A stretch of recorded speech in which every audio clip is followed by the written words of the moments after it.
She's been called the queen of modern e-girls, the origin of the Ahegao face, the inventor of GamerGirl bathwater, and somebody who has rubbed shoulders with some of the most famous internet celebrities more times than I've rubbed one out while scrolling her Twitter page. Today, we're going to be taking a look at the many memes of Belle Delphine.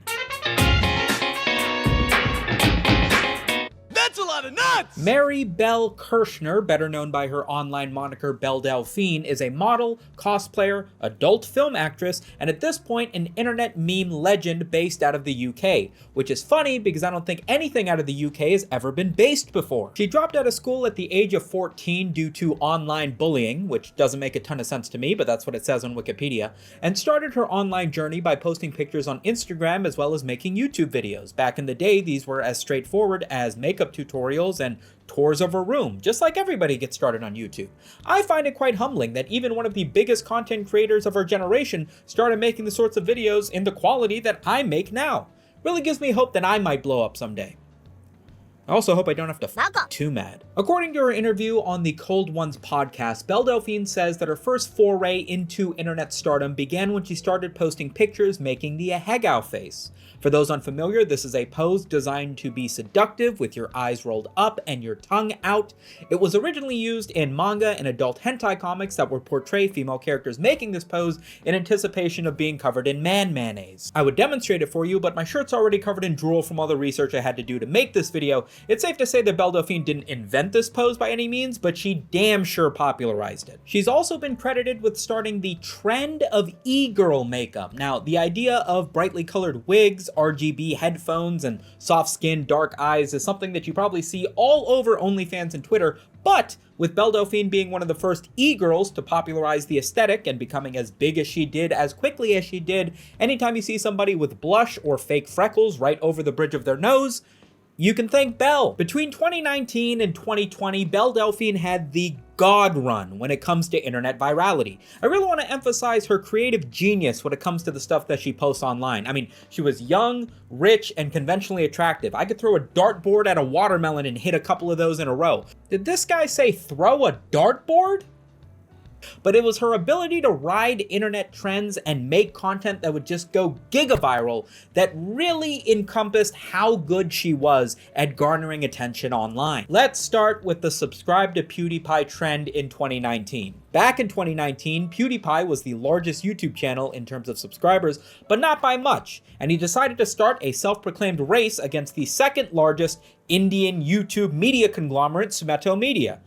T-Series, to see which one of them could reach 100 million subscribers first. PewDiePie began uploading more frequently and featuring subscribe to PewDiePie in all of his videos, as well as making music videos in order to encourage people to subscribe to him. Because of this, notable YouTubers like Mr. Beast and Belle Delphine at this matter made a lot of content telling their subscribers to subscribe to PewDiePie, obviously trying to ride the trend and in hopes that they would be featured prominently on PewDiePie's channel. Belle Delphine was featured prominently on PewDiePie's channel as well as in a bunch of his thumbnails, and as such grew a tremendous amount of audience riding this trend. I myself made some videos on Belle Delphine during this time, but nobody knows who the fuck I am, so I guess that doesn't matter.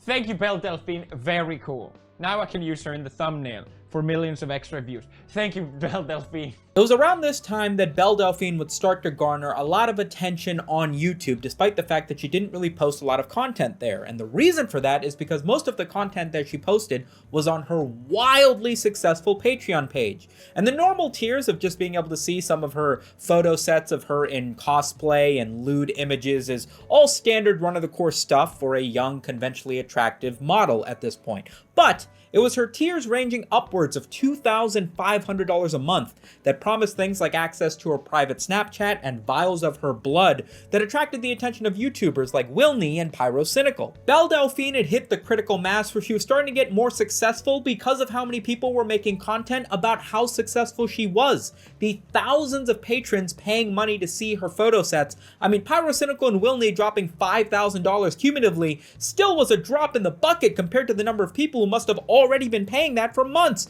just to access photos of her in cosplay and occasionally covered in raw eggs.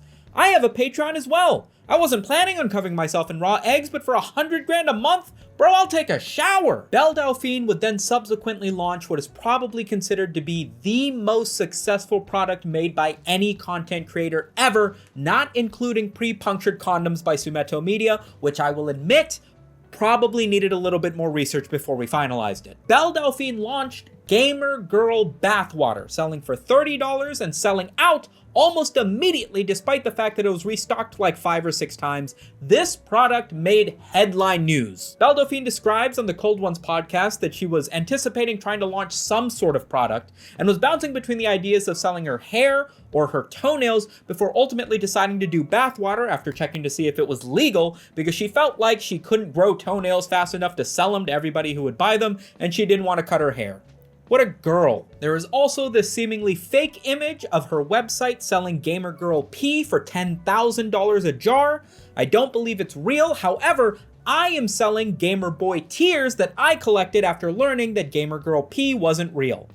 We have 10,000 jars. The GamerGirl bathwater went viral, obviously, because of its novelty and sheer ridiculousness that anybody would spend money on buying something like this, but also because there were some surrounding stories about individuals getting sick and even catching herpes from drinking Belle Delphine's GamerGirl bathwater, although nobody really believed any of these stories because all of them came out before any of the GamerGirl bathwater even shipped, so didn't really hold any water, if you know what I'm saying. I'm gonna kill myself. Belle Delphine would then strike while the iron's hot, not to sit back on the laurels of her fruits of her labor, or whatever the saying is, and enjoying the fact that she made all this money and attention from the GamerGirl bathwater. No, she would proceed to send mystery boxes to sizable creators such as H3H3, Wilney, Pyrocynical, Cold Ones, all of whom made standalone videos unboxing this mystery gift that they got from Belle Delphine, resulting in tens of millions of free views. These mystery boxes in turn would have some handmade artwork, handwritten notes thanking them for supporting her, as well as jars of the elusive GamerGirl bathwater that almost everybody immediately opened up and drank. Guys, you can get herpes from that. Keep in mind that I'm only covering the bigger memes that I remember and can find online. In between every single one of these, Belle Delphine is still churning out Instagram post after Twitter post, just of random stuff that would get like 1 million views, no problem. You know how hard it is to get 500,000 views of you sitting in a fridge? And then that fridge picture becoming a meme on its own? Like, she was ridiculously influential, bro. Keep in mind at this point, Belle Delphine had only been making memes and lewd cosplays, no actual nudity or adult content of any kind, which is why it was surprising that at the end of 2019, she announced that she would be making a PornHub account and posting 12 full videos.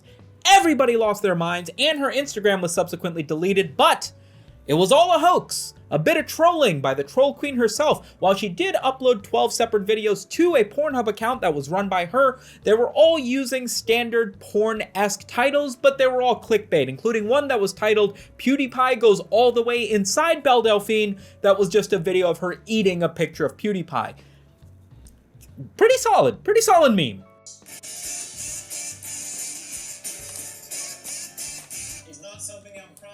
Belle Delphine would subsequently disappear for the better part of 8 months, at which point she didn't really post anything on social media. Nobody knew what had happened to her aside from one dude on Twitter who posted a picture on the streets of the UK randomly in a leg cast before Belle Delphine would post a picture of her in a leg cast explaining that she had busted her ankle or something while shooting something, and then would release a music video parodying 6ix9ine's Gooba titled I'm Back. Betrayer, you nothing but a hater, cloud chaser. Now I watch my favorite Twitch star, Dim She Hot, motherfucker with his mugshot. If the voice sounds familiar in her I'm Back music video, that's because that's mostly not Belle Delphine singing, but in fact YouTube's favorite blue-haired anime girl, Senzawa. This is one of 2 music videos that Belle Delphine has released. The other one is titled Eat My Ass and is not available on YouTube, and I'll let you guess why. Moving into 2022, Belle Delphine has stepped away from making super viral, meme-ridden content online, but still continues to make stuff in the realm of what she does. She has transitioned into making actual adult films, just for your information. She isn't winning any adult film nominations by any means, but she stepped into that bigger pond of adult film stars, so we'll see what happens. But despite that, she still makes content with internet content creators, most notably making photo shoots with people like the late 2Mad, Finster, and even collaborating on TikToks with musicians like Oliver Tree. So while we've taken a look at most of the memes that she's been in so far, this definitely isn't going to be all the memes that she's going to be a part of in the future, and I'm excited to see what Belle Delphine does next. If you guys want to see what Belle Delphine does next, or some other celebrity whenever I think of one, leave a comment down below. Remember to subscribe so you see more of my videos coming out in the future. Big shout out to the Patreon boys for making videos like this possible, and I'll catch you guys on the next one. Peace!